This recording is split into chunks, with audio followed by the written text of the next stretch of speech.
روزوں سے اللہ تعالیٰ اندر کی تقوی پیدا فرماتے ہیں۔ تو آن حضرت صلی اللہ علیہ وسلم اسی فضائل کو حاصل کرنے کے لیے 2 مہینے پہلے سے صحابہ کرام کی تیاری کرایا کرتے تھے۔ بہت مختصر، وقت بالکل ختم ہو رہا ہے۔ روزہ رمضان شروع کرنے سے پہلا کام ہم تیاری کا یہ کر لیں، توبہ استغفار کر لیں۔ توبہ استغفار ایک توبہ ہے عمومی، یا اللہ آج تک میں جتنے میں گناہ کرتا رہا ہوں، میری توبہ، آئندہ میں ان گناہوں سے بچوں گا، یا اللہ مجھے بچنے کی توفیق دے دے، یا اللہ میں نے توبہ کر لیا ہے، مجھے توبے پر قائم رکھ۔ یہ مختصراً یہ ایک اجمالی توبہ ہو گیا۔ اور تفصیلی توبہ اس کا یہ ہے، اب یہ کہنے کے بعد میرے ذمے نمازیں رہتی ہیں، میں جلدی ان کو پورا کرنے کی کوشش کر لوں، اور کسی سے میں نے قرض لیا ہوا، کسی کو پیسہ دینا ہے، یا کسی سے میں نے غلط طریقے سے مال لیا ہوا ہے، وہ ان کو ادا کرنے کی کوشش کر لوں۔ تو توبہ استغفار رمضان سے پہلے، تاکہ رمضان جمعہ سے پہلے وقت سے پہلے اگر ہم نہا دھو کر تیار ہو جائیں تو بر وقت مسجد میں آئیں گے، اور اگر جا کر اذان ہو جائے جمعے کی، اس کے بعد ہم نہانا دھونا شروع کر دیں گے تو کیا حاصل ہوگا؟ تو رمضان سے پہلا ایک کام، یہ بہت مختصر سے کر رہا ہوں، کہ استغفار، توبہ استغفار کر لیں، اجمالی بھی اور تفصیلی بھی۔ اور دوسرا یہ رمضان کے مسائل سیکھ لیں، روزے کے مسائل، روزہ کن چیزوں سے روزہ ٹوٹ جاتا ہے، روزہ کس چیز کا نام ہے، روزے کے ساتھ رات کو تراویح ہوتی ہیں وہ، اور رمضان میں لوگ زکوٰۃ نکالتے ہیں، زکوٰۃ کے کچھ مسائل، صدقہ فطر، یہ مسائل سیکھیں۔ یہ دوسرا کام ہو گیا۔ اور تیسرا کام میں نے کہا کہ رمضان روزے کی سب سے اعلیٰ فضیلت وہ تقوی کی ہے، تو تقوی کے لیے یہ ہے کہ آنکھ کی حفاظت، زبان کی حفاظت، کان کی حفاظت ابھی سے شروع کر لیں، ابھی سے ہم شروع کر لیں۔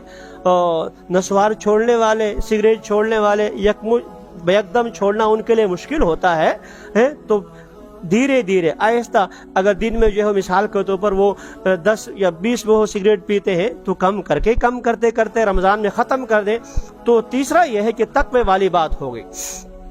اور چوتھی چیز یہ کہ صلہ رحمی، اگر بہت سے لوگوں کو آپ نے دیکھا کہ شادی بیاہ میں جو ناراض ہوں ان کو جا کے مناتے ہوتے ہیں، جس طریقے سے بھی ناراض ہیں جا کر شادی میں کوشش کرتے ہیں ان کو منایا جائے، حج پہ جانے والے وہ جا کر منانے کی کوشش کرتے ہیں، راضی کرتے ہیں۔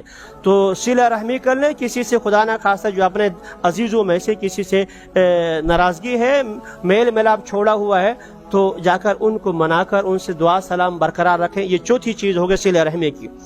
پانچویں چیز یہ ہے دعاؤں کا معمول ابھی سے کیا جائے، اور رمضان اور افطار سے متعلق جو دعائیں رسول اکرم صلی اللہ علیہ وسلم نے بیان فرمائی ہیں، مسنون دعائیں، ان مسنون دعاؤں کا ابھی سے اہتمام کریں ہم۔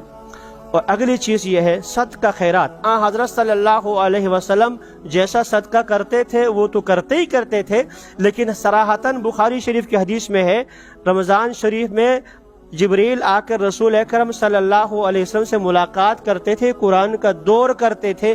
اس کے بعد پھر رسول اکرم صلی اللہ علیہ وسلم کی سخاوت موسلا دار بارش سے بھی زیادہ تیز ہوتی تھی۔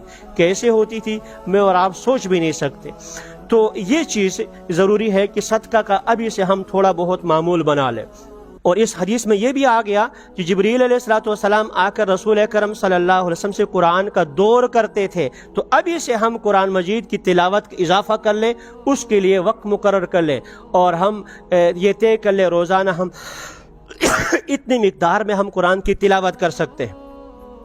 اور رمضان میں شب بیداری تو ہوتی ہے کہ جو ملازم حضرات ہیں وہ بیچارے تو انہوں نے ڈیوٹی پہ جانا ہی جانا ہے، جو عام لوگ ہیں ریٹائرڈ حضرات جن کے اور کوئی کام نہیں ہے، وہ ابھی سے یہ کر لے کہ رات کو جاگنا اور صبح نماز کے بعد سونے کا معمول بنا دے، تاکہ رمضان میں رات کو جاگنے والی یہ سنت ادا ہو جائے۔ رسول اکرم صلی اللہ علیہ وسلم نے ارشاد فرمایا کہ میری امت کے VIP لوگ 2 ہیں، اشراف امتی حملۃ القرآن و اصحاب اللیل۔ میری امت کے VIP لوگ 2 ہیں، ایک قرآن کے حاملین، حفاظ قرآن۔ تو تلاوت قرآن ساتھ میں کہہ رہا تھا کہ رسول اکرم صلی اللہ علیہ وسلم نے ارشاد فرمایا میری امت کے VIP لوگ 2 ہیں، ایک یہ والے ہو گئے اشراف امت حملۃ القرآن، اور دوسرا فرمایا اصحاب اللیل۔ رات کو جاگنے والے، رات کو اٹھ کر اللہ سے ملاقات کرنے والے، براہ راست اللہ سے جو ہے تعلق جوڑنے والے، اللہ سے براہ راست گفتگو کرنے والے، بندہ ہو اس کا رب ہو، سب سے زیادہ اللہ کے قرب والے جو وقت ہوتا ہے وہ رات کا آخری حصہ ہوتا ہے۔ تو رمضان میں تو ماشاءاللہ جو ہے یہ سحری میں اٹھنا ہی اٹھنا ہوتا ہے، تو پہلے سے یہ اہتمام کر لیں حضرات، اور اپنا اوقات ابھی سے ٹائم ٹیبل انسان نہ بنائے نا تو کچھ بھی نہیں کر سکتا، کچھ بھی نہیں کر سکتا۔ امتحان کے ساتھی طالب علم جانتے ہیں اگر ٹائم ٹیبل نہ ہو تو وہ کچھ بھی نہیں کر سکتا۔ وقت کی جو ہے تقسیم کار ہو تو پھر سارا کا کئی جو اوقات جو اس میں برکت ہوتی ہے، انسان اتنا سارا کام کر سکتا ہے جو بغیر ٹائم ٹیبل کو نہیں کر سکتا۔ اور آخری بات یہ دیتا ہوں کہ رمضان سے پہلے جو ہے یہ اپنے کام، رمضان کے بعد جو آپ نے شاپنگ کرنی، عید کے لیے جو کچھ کرنا ہے وہ آخری عشرے میں نہ کریں، ابھی کر لیں۔